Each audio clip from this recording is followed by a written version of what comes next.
Hello, my name is Jasmine Murphy. I'm a barrister at Gatehouse Chambers, and welcome to this webinar about capacity issues in personal injury litigation. I've been a barrister now for nearly 25 years, and I represent both claimants and defendants.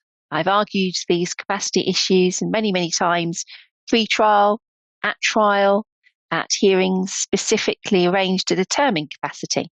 So I'm going to share with you some practical tips and some of the current law on capacity to litigate.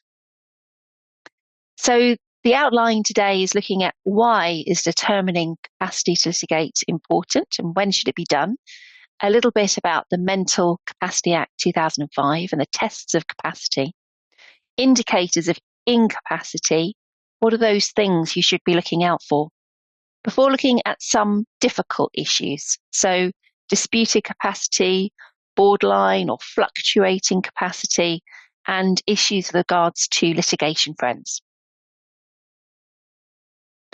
So capacity to litigate, why is it important? And whether you're a claimant lawyer or a defendant lawyer, why should you be interested in it? Well, capacity affects both claimants and defendants. It may be a lay client or witnesses, perhaps, that lack capacity. If you are for a claimant, you may have an unrepresented defendant who you suspect may lack capacity. Most cases don't actually get to see the inside of a courtroom for determination of capacity issues. So it's really down to the lawyers and the medical experts to investigate these issues. Do you have the right principles in mind? So, for example, limitation.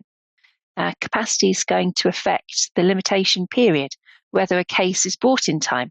Sometimes this can be misused, and an allegation of a lack of capacity can be used tactically to try and say that the person lacked capacity for a period of time so that their claim was brought within time. That's quite difficult to manufacture retrospectively. It's going to affect how the case is run. Does the client understand the decisions on which they're going to have to make? Who is giving instructions and making decisions? Is it the claimant or is it someone else? And you shouldn't just be considering this when settlement is in the offing. What about attending medical appointments, making offers, and of course, accepting offers? They need court approval.